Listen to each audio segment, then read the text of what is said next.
देश का सबसे बड़ा जहर है जात पात, ऊंच नीच, भेदभाव, और गांव गांव में ये रूढ़िवादिता बहुत है। वो लोग 6% से 22% के ऊपर पहुंच गए।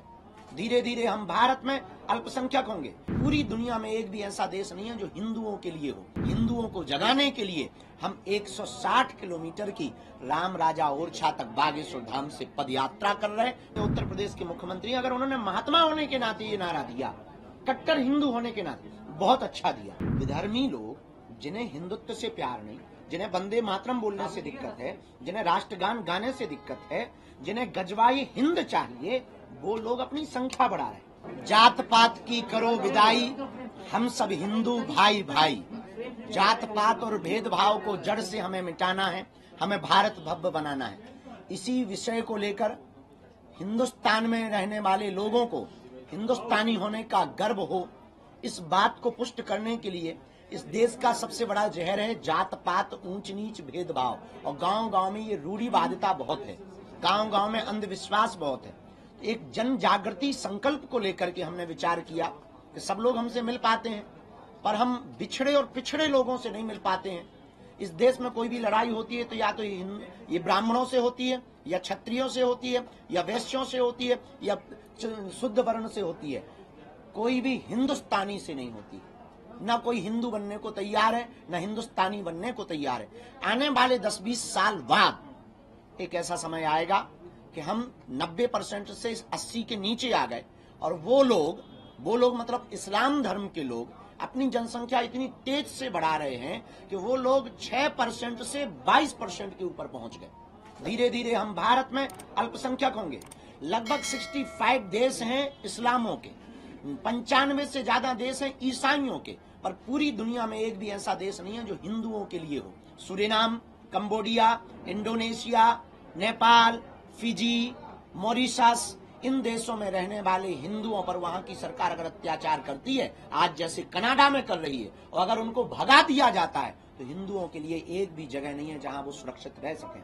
इस बात को लेकर के अब हमने ठाना है 21 नवंबर से 29 नवंबर तक हिंदुओं को जगाने के लिए हम 160 किलोमीटर की राम राजा ओरछा तक बागेश्वर धाम से पदयात्रा कर रहे हैं। बिछड़े और पिछड़े लोगों को गले लगाएंगे और हम भिक्षा मांगेंगे कि हिंदू एक हो जाओ और हम सब हिंदू एक हैं, इस बात की भिक्षा मांगेंगे। शेष आपके जो भी प्रश्न हो यात्रा से संबंधित अथवा जो भी आपके मन में भाव हो पूछ सकते हैं।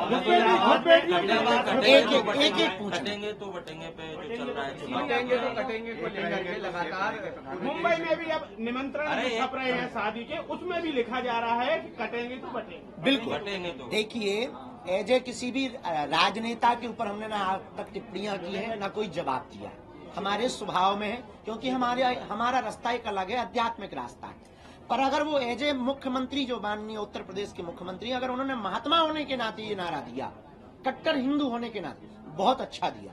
लोगों ने अपने अपनी दृष्टि से देखा, हमने इसको ऐसे देखा कि अगर हम भारतीय आपस में बटेंगे तो चीन वाले हम लोगों को काटेंगे, पाकिस्तान वाले हम लोगों को काटेंगे, हम लोगों को विदेशी ताकतें काटेंगे, और सही भी है। इसलिए भारत के प्रधानमंत्री ने कहा एक रहेंगे सेफ रहेंगे। पर एजे अगर कोई पॉलिटिकली बयान कहो तो इस पर हमारी कोई टिप्पणी नहीं, पर हिंदुस्तानी होने के नाते ये टिप्पणी है कि हम भारतीयों को बटना नहीं है, बटेंगे तो सच में। लेकिन घुसपैठिए लगातार आ रहे हैं, घुसपैठियों को लेकर के भी चर्चा चल रही है कि घुसपैठियों को बाहर करना चाहिए। लेकिन झारखंड में सिलेंडर देने की बात हो रही है कि उन्हें सिलेंडर दिए जाएंगे। देखिए, एक सबसे बड़ी इस देश की दिक्कत है, इस देश में बहुत प्रायोजित तरीके से षड्यंत्र चल रहा। विधर्मी लोग जिन्हें हिंदुत्व से प्यार नहीं, जिन्हें वंदे मातरम बोलने से दिक्कत है, जिन्हें राष्ट्रगान गाने से दिक्कत है, जिन्हें गजवाई हिंद चाहिए, वो लोग अपनी संख्या बढ़ा रहे हैं। बच्चे भी ज्यादा पैदा कर रहे हैं, और विदेशों में उनके रहने वाले इष्ट मित्र, बांग्लादेश, अगल बगल रोहिंग्या, उनको बुला बुला करके भारतीय नागरिक बना करके वोट बैंक को बढ़ाकर अपनी सत्ता जमाना चाहते हैं। इसलिए भारत की सरकार को, हमको और आपको इसी वक्त जगना पड़ेगा कि हम विदेशी शरणार्थियों को, उन विधर्म देश विरोधियों को देश में पनाह नहीं देंगे। प्रयागराज में कुंभ होना है, ये चर्चा होने लगी है कि जो सनातन के फॉलोअर्स नहीं है उनका वहाँ पे क्या काम, उनकी दुकानें या वो वहाँ। बिल्कुल हमने कहा है, हमने ये कहा मेरे अंगने में तुम्हारा क्या काम। भाई, मक्का मदीना में हमें नहीं बुलाया जाता, आप इतने ही उदारवादी गंगा जमुनी क्यों, मक्का मदीना में हमारी दुकान लगवा दो, हम भी गरीब ही हैं भैया। आप इतने भारत में हिंदू गरीब हैं, आपकी मजारों के सामने हम लोगों की दुकानें नहीं लगती। तो मेरे अंगने में तुम्हारा क्या काम? आपको त्रिवेणी का ज्ञान नहीं, संगम का ज्ञान नहीं, संतों के मान का पता नहीं, कथा का आपको पता नहीं, संतों की महिमा का पता नहीं, खालसा क्या होते हैं, पंथ क्या होते हैं, इसके बारे में आपको पता नहीं। तो आप वहां जाकर के करोगे क्या? धंधा करके मूत्र कांड करोगे, थूक कांड करोगे?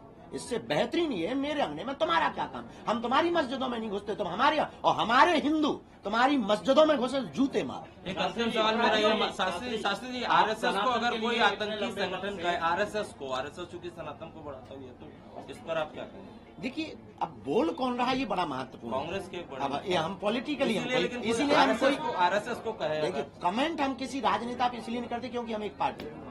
गुरुजी, बुलडोजर कार्रवाई, सुप्रीम कोर्ट ने एक जजमेंट दिया जिसमें कहा कि आगे से नहीं होगा, घर जो है उम्मीदों का घर होता है, तोड़ना नहीं चाहिए, ये सारी चीजें कही। अब जो भी तोड़ेगा अधिकारी पर कार्रवाई होगी, इसे कैसे देखते? क्योंकि दोषी हो या देखिए, अपराधी की कोई जात नहीं होती और अपराधी के कोई सपने नहीं होते। अपराधी के सपने सिर्फ अपराध होते हैं, वो अपराध होते हैं। तो उसके जितने भी सपने हैं उनको चकनाचूर किया जाना चाहिए। और सुप्रीम कोर्ट के जो आदेश है उसको हम खंडन नहीं कर सकते हैं, क्योंकि हमारे दादा परदादाओं ने इस देश के संविधान को स्वीकार किया है। देश संविधान से ही चलेगा। तो जो सुप्रीम कोर्ट का निर्देश है वो ठीक है, लेकिन एक बार हम फिर प्रार्थना करेंगे कि पुनर्विचार होना चाहिए। अपराधियों के कोई सपने नहीं होते, उनका एक ही सपना होता है अपराध करना। आप सनातन के लिए इतने वक्त से लड़ाई लड़ रहे हैं, आपको राहुल गांधी से उम्मीद है कि वो सनातन में आपके लिए सहयोगी? हमें तो आपसे भी उम्मीद दिख रही है। और कुछ बताओ, हमें नेताओं पे कुछ बोलना ही नहीं तो काहे को खुजली कर रहे हो बेफिक्र? आज कुछ खा पी के आए हो। और जन्मभूमि क्यों लेके चल रहा है मामला? जन्मभूमि अभी पहले हिंदू तो हो जाएं। इस देश में अभी कट्टर हिंदुओं की कमी है। इस देश में अभी तक ये नारा था कि हम लोगों को हिंदू बोलना है, हिंदू बोलने में डर लगता था। हमने एक नया विचार दिया है कि छेड़ोगे तो छोड़ेंगे, तो आप छेड़ोगे तो छोड़ा नहीं जाएगा। पहले हमें इस देश में कट्टर हिंदू बनाना है, कट्टर हिंदुस्तानी बनाना है। इसके बाद में जितने भी सनातनी हिंदू मंदिर है वो तो अपने हैं ही, ले लेंगे। और कोई बात। इसलिए पदयात्रा में सभी हिंदुओं को अब करो या मरो की बारी है। भारत पर संकट भारी है, इसलिए अब घर से बाहर हम हिंदुओं को निकलना होगा। तौकीर रजा ने कहा है कि हम जाम कर देंगे, वो कानून की रूह कांप जाएगी, हिंदुओं की रूह कांप जाएगी। तौकीर रजा को हम धन्यवाद दे रहे हैं कि तुमने हिंदू जगाने के लिए एक नया संग्राम छेड़ा है। तुम कह रहे हैं कि हम जो है दिल्ली तक, जयपुर से दिल्ली तक आएंगे और जाम करेंगे और हिंदुओं की रूह कांप जाएगी। तौकीर रजा साहब, ये देश संविधान से चलेगा, कानून से चलेगा। तुम कह रहे हो कि तुम जाम करोगे तो रूह कांप जाएगी। हम भी आएंगे तो तुम्हारी भी। सियावल रामचंद्र की जय।